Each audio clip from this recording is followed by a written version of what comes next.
I just told you, Sierra, I got lights now. I got a microphone. I got this whole little home studio setup going. I'm pumped with all this new equipment. Look at me. Look great. Hey, I don't know if it's a good thing or a bad thing that we're making our home studios better. It's good because the product's better, but it's bad because we're not leaving anytime soon, right? I want Right. to I get don't out want of to my get too apartment. used to this. Exactly. Well, as always, feel free to ask us questions anywhere, especially on our YouTube live stream on Patriots Press Pass, on Twitter, and we'll get to them live. Training camps here. We saw Cam Newton post on Twitter this morning that he's at Gillette Stadium, probably for just another round of testing, but hey, it's something. We'll hear from Bill Belichick today for the first time since the draft. So there's a lot going on. Absolutely. It's going to be a fun day. Cam had that picture. Then Julian Edelman just took to Instagram. He put a picture out there with basically the whole receiving core, Jacoby Myers, N'Keal Harry, Edelman, Damari Bird with Cam. So it's all happening, right? We're getting there very slowly but surely, and we'll have football here very soon.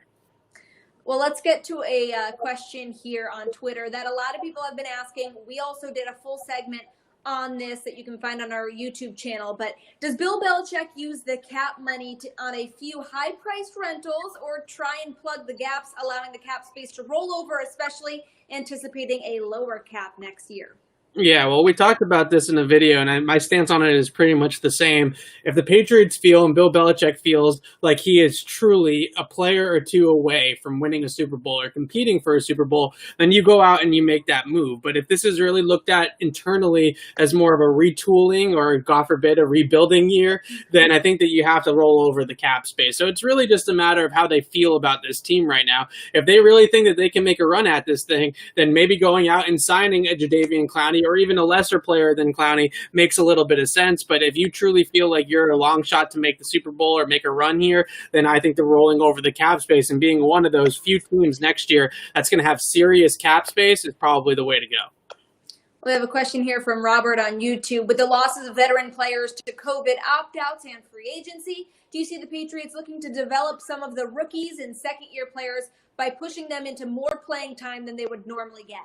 We're getting a little bit of a youth movement, I think, by necessity, right? I mean, right tackle, you're going to have somebody there that's inexperienced unless they bring in a veteran, whether it's Yadni Kajust or even Corey Cunningham, who's on the younger side, still on his rookie deal. One of those two guys is really right now the front runner. I mean, they only have 3 tackles on the roster. We know Wynn is already starting at left tackle. So right tackle is going to be a younger player, an inexperienced player, at least in the Patriots system. So I think there are going to be opportunities. And on the other side of the ball, linebackers, certainly, Josh Uche and Franny Jennings, the Chase Winovich, obviously, Juwan Bentley. The time is now for those guys to elevate their games and get ready to have big, prominent roles for this defense, especially down the stretch later in the year. Shane on Twitter is asking, what role do you see Jacoby Myers playing this season? We've talked and hyped up a lot of the other wide receivers, N'Keal Harry, Damari Bird, Jeff Thomas, but Jacoby Myers has kind of flown under the radar a little bit. Yeah, I think the hardest part for Jacoby is that there's a lot of inside guys on this team right now. I did my wide receiver preview today at Sierra, and I think there was 8 or 9 guys that I listed as inside slot receivers, right? Edelman, Myers, Sanu. I mean, the list just goes on and on. So the problem for him is competition, right? Is that he has steep competition to get into that slot position. But I do think that he can be a regular slot guy. I think that he can be a guy in the NFL that plays that position 80, 90% of the time, sort of like what Danny Amendola used to do here in New England, where he was predominantly a slot guy. You know, Edelman, they sometimes move him around the formation, but Myers is the type of guy I think that is going to be solely in the slot. But that being said, I think that he can get better than he was last year, certainly by being a little bit more explosive and dynamic in his routes. We know he's got good footwork. We know he's got good technique, but he's got to take that next step of being that explosive athlete so that he can run away from NFL DBs. Well, we have a couple questions here about tight ends, but that's nothing new. Ashwin wants to know about the tight end 3 positions. So we're assuming Asiasi and Keene, the rookies, are going to be number 1 and number 2. It's a lot to ask, as we've talked about before. But he wants to know, is there anyone out there that could be better than Lacoste or Izzo? He mentions Jake Burt and Rashad Berry. Well, I think that both those guys, Burt and Barry, have a really long shot chance to make a roster right now, just because of the way that this offseason, this training camp is setting up for these UDFAs. It's going to be very, very difficult for those guys to make the roster. But I think the biggest thing is that looking forward with Matt Lacoste, if he's your tight end 3, that's one thing. If he's your starting tight end, probably not in great shape. But as the tight end 3, you could do a whole lot worse than Matt Lacoste as a depth piece. And I think that early on in the season, first couple weeks, first month, we might see a little bit more Matt Lacoste than Patriots fans want, just as the rookies get up to speed. I think then later in the season we're going to have no problem with those rookie tight ends. The follow-up question to the same topic: do you think Devin Ossie is cemented at that number 1 tight end position? No, I don't think anybody truly is cemented at any number 1 spot this early on in the offseason or this early on in camp, and especially a rookie. So I think that those 3 guys, Lacoste and Keene and Ossie are all going to have chances and all going to get reps. So I think that that's really going to be the next step, is going to see, can these rookies really carve out a role early on. And we've talked about how rookies around the NFL at that position, at the tight end position, usually don't produce big numbers in year 1. So can they buck that trend? I think that that's going to be sort of the pressing question for that position group this year.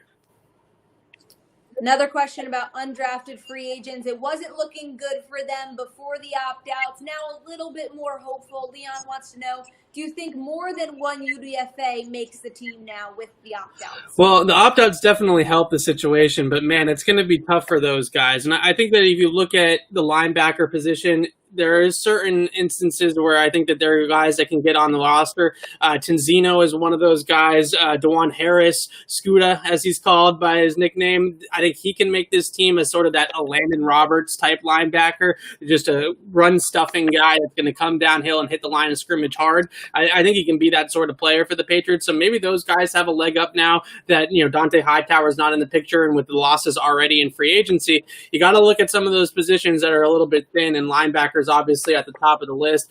Beyond that, I think it's going to be a little bit difficult for a lot of these guys. I know that everybody wants Jeff Thomas to make this team. I want Jeff Thomas to make this team, but that's really going to be up to Jeff Thomas, right? He clearly has the talent to make an NFL roster, but can he keep his head on straight? Can he go the Patriot way and get buy into the system and buy into everything that they're trying to sell and be able to kind of come out the other side of it? That's going to be the question for Jeff Thomas. It's not going to be about talent. Well, you also mentioned Julian Edelman's Instagram post from today with all the wide receivers. We've got a question about it here, purely based off Edelman's last Insta. You got to say Gunner is looking like a roster lock. A roster lock's a little bit strong, but I definitely have heard that Gunnar Olszewski has looked impressive in some of these workouts with Cam and with Jared Stidham. And I think it's actually taken some of his teammates that have been there a little bit by surprise how good he has looked at some of these throwing sessions. So I don't think he's a lock by any means to make the roster, but I do think he is making improvements. I think that he's got a chance. And, he's got that kind of burst and the agility and all those types of things that you want in a wide receiver that's going to play predominantly inside. But I think the biggest problem for Gunnar is that technique-wise, he doesn't have that nuance at the top of the route like a Julian Edelman. You got to be able to have that wiggle, and it's not just about having it in an athletic profile standpoint. It's also being able to have it translate technique-wise to an NFL situation, to being on the NFL football field. So I think that's the difference for Gunnar Olszewski is can he develop at the top of the route and use that quickness to his advantage that we've seen throughout, really last season in training camp and when he played in the regular season. And then really the tough part for him too is that they have brought in some competition at punt returner. Kyle Duggar, JJ Taylor, some of those guys are going to have opportunities to return punts. So it's not going to be just Gunnar's job. So I think that's going to be the hardest part for him is that he's got to hold on to that punt returner job. And then he's got to beat out some of those inside guys too that we talked about earlier with Jacoby. We have a question here from Tim. If the Patriots in their first game of the season in week 1 against the Dolphins play Tua Tagovailoa, does Bill Belichick keep the streak going on rookie quarterbacks? Well, that's going to be fun. I don't think a rookie quarterback has beaten Bill Belichick since Geno Smith in 2013, I believe is the stat. Yeah. And it goes back even further, potentially, I believe, at Gillette Stadium. So it's really at home. They're money. I don't know if Belichick's ever lost to a rookie quarterback at home, now that I think about it. So I think that that's really going to be tough for Tua. But that Miami team, on paper, won the offseason, right? Kyle Van Noy, Byron Jones, Tua in the draft. They really really did have a fantastic offseason. So if they can put it all together quickly, I think that they can be a factor in the AFC East. But early on, I'm really interested to see how Tua actually does against the secondary. And is he able, without Jerry Jeudy and Henry Ruggs and, all these guys that he had at Alabama around him, all these great receivers. He had receivers at Alabama with Waddle and Devontae Smith added in there too, that were better than some NFL teams, quite frankly. Their receiving core was better than some NFL teams. I think if you took the Patriots receiving core last year and put it up against Alabama, it's like pretty close, which is crazy, right? So he doesn't have that talent around him. So the question is he really that generational that he can elevate it on his own without having these superstar receivers? Nick Coe's chances to make the roster. I think they're okay. I think that he's like all these other UDFAs, that he's got a chance, right? He's got a puncher's chance, and if he comes out and he plays well early on, like Byron Coward did last year, I know he wasn't an undrafted guy, but he's a late-round draft pick that was no guarantee to make the roster. You got to make an early impression. I think the biggest thing for Nick Coe is that at Auburn, so many of his snaps were out on the edge, and I was shocked by that because he's a bigger guy. He's built kind of like a Dietrich Wise, right? And it's similar to what Dietrich Wise ran into at Arkansas, is that all these college schemes want to put these guys at edge defender. They want to stand them up, or they want to put them at the end of the line, when really they should be in the trenches between the tackles. So Nick Coe's going to have a little bit of a different role here for New England, I think. I think he's going to be a true 3-4 end, or maybe a 4-3 D tackle for the Patriots if they do end up going to a 4-3. So I think he's going to have a chance to play a much better role for him, a much better fit for him. And the question really is again, kind of like Jeff Thomas, if he can just put it all together and really kind of put behind him some of the issues that he had in college from a mental off-field standpoint. Well, Ashwin wants to know about Terrence Brooks and whether or not he can take a step forward this season. We know he's going to have more opportunity, especially now with Patrick Chung not participating. Yeah, exactly. Terrence Brooks, I feel for him because in a normal offseason, they don't sign Adrian Phillips, they don't draft Kyle Duggar, and then you see Patrick Chung opt out of the season, and Terrence Brooks should be the guy, right? He played pretty well in that role last year alongside Chung as kind of Chung's replacement when Chung needed snaps off or took games off with injury, and also, next to Chung on the field at the same time. Those two together really put a lot of athleticism and versatility out there for the Patriots at the linebacker spots in the box. So that was a lot of fun to see those two guys play together. I think that if he didn't have all this competition, we'd be talking about Terrence Brooks as a starter on this Patriots defense this year. I think he can take the next step. He really had a very good season last year, only allowed 60% completion rate into his coverage, which against tight ends and running backs is pretty decent. But obviously he had the game in the wild card round that killed him. That was the game that everybody's going to sort of talk about, is the two TDs that he gave up in coverage, or the two passes, I should say, he gave up in coverage in that game that were key. So I think that he can take that next step, and I think he'll be involved. Well, the next question is about Juwan Bentley. We know the boogeymen are essentially completely gone from this Patriots roster in 2020. Juwan Bentley, the one guy, the one returning linebacker with some sort of experience beyond one season. Is he primed for a Trey Flowers third-year breakout? Oh, that's a good comparison. It's crazy because Bentley, I really thought was going to take that leap last year, but he just got buried on the depth chart by those veterans, right? Jamie Collins comes back. Kyle Van Noy is still in the mix. It was really Collins coming back that buried him, right? And having that big of an impression early on for Collins was what buried Juwan Bentley. And I think that the next step for Bentley is, certainly we know he's a physical player. Certainly we know he can play the run and he can come downhill and he can knock some heads, but can he consistently hold up in coverage while playing Hightower's role? One of the more underrated parts I thought of Hightower's season last year was how good he looked in coverage, in space, dropping into zone drops or covering running backs out of the backfield even at times. He was much better at that than he has been in the past, and really that he gets credit for. So being able to handle those underneath zone responsibilities, reacting to play action and getting back in time to fill those spots, that's going to be the difficult part for Bentley when the Patriots do go to some of their 5-1 looks or even some of their 4-2 looks, where he's really the only off-ball linebacker out there. Can he fill that space and fill that void in the deep hole? Question here about Cash Maluia, the rookie. Will he push for a linebacker spot in the starting group? Not sure what his coverage game is like, but I've seen he has some picks in college. Yeah, so Cash, first of all, great name, right? So if he makes the team, I want the jersey, okay? Yeah. But second of all, he's actually converted safety from safety to linebacker. So he has a lot of coverage instincts, a lot of athleticism. He ran in the mid 4.5s for a linebacker at about 250, 245. So he's got athleticism to him. This is a guy that is not your Bentley. It's not a Hightower. It's not an Landon Roberts. This is a different kind of cat. So that's exciting, I think, that the Patriots kind of went and got a guy like that who still isn't a safety, right? He's still got some size to him, but he also has a little bit more athleticism than some of the players that they've had. I think he's got a great chance to make this team and make an impact, honestly, because of that athleticism. They don't have a ton of guys, like I just mentioned with Bentley, who can really play in space at that position. Now, the Patriots are going to do exactly what they did last year, which is flood the field with safeties and defensive backs, right? They're going to, most of the time, outside of 1st and 10, there's going to be a ton of DBs on the field for Bill Belichick, but maybe Cash can carve out a role on special teams first. That's going to be how he's going to make the team. And then second of all, maybe as a coverage linebacker. Leon wants to know, do you think Clay Matthews has anything left in the tank to be a vet linebacker that can help out the Patriots? I think that adding Clay Matthews would remind me of when they added James Harrison a few years ago against, in the Philadelphia Super Bowl in 2017 it was. It's kind of the same kind of guy. He's probably washed, but if you bring him in, he can at least be a veteran presence, I guess. But to me, I would much rather go with the young guys. Let Winovich play, let Jennings play, let Uche play, because those guys, are truly going to be a little bit more impactful, I think, in terms of what they have left in the tank and the speed and the athleticism and the energy overall that they're going to bring to the team. I'm not sure Clay Matthews is really the answer right now. We'll take a couple more questions here. Ashwin wants to know, how did the dead cap get affected from the opt-outs, if it did?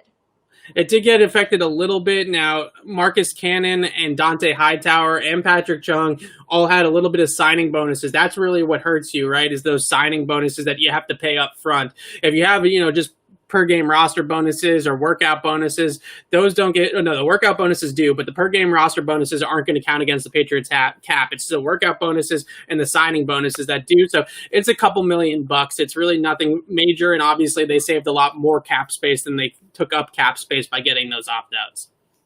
And Tim wants to know, do you think the Patriots would do a mid-season trade since they have cap space to make another Super Bowl run once they get everyone back out on the field? They're doing well. They feel like they're just a piece or two away. Could that be a scenario you see them? I think that is the scenario. That's a really kind of well thought out point. I think right now, at least for right now, they're probably going to roll with what they have and get these guys out on the practice field and see what they have with the Yannick Juice or see what they have with some of these rookie linebackers before they go out there and make a big move for a Jadeveon Clowney or someone like that until they feel like they really need to. So I think that you could see the Patriots maybe make a move like they always do right before week one. They usually kind of swindle a trade there at some point. Philip Dorsett is a great example of that. They had the lineman last year that they traded for. So I think that they could do something like that at some point in the preseason, right before the season starts, after cutdowns or before cutdowns. But I think mainly they probably hold on to most of these guys throughout the year and kind of go with it. This year, more than the other years, first of all, you don't have preseason games, so you don't have other teams watching preseason tape to poach your guys, right? So if you can get a Jeff Thomas or you can get a J.J. Taylor back to the practice squad, then it's a little bit easier this year than in years past because you don't have that game film of the other 31 teams combing and saying, oh, wow, Jeff Thomas had 150 receiving yards in the third preseason game. We got to go out and get this guy.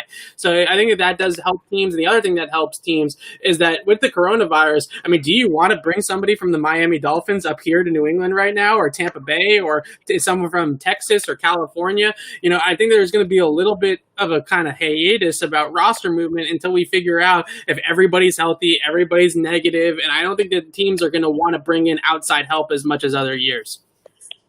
Okay, well, we're hearing from Bill for the first time since the draft in a couple hours. You think he's going to make it out to seem like it's a quarterback battle, not too much praise for Cam Newton? What do you expect? Well, my question for Bill, or I have two questions for Bill if I can get them in. My first question for Bill is, Do you have a favorite? Do you have a front runner? Is there anybody in your head right now that you're saying, I kind of feel like maybe Cam is the guy, maybe it will be Jared, but I kind of feel like it's going to be Cam. Now, he's not going to answer that question, right? No He's way. going to say it's going to be a complete competition because he doesn't want to tip his hand, right? But I think at the same time, that is an interesting question, is in the back of Belichick's mind, is there a guy that's just a little bit ahead of the other guy just off of reputation or what he knows about them or anything?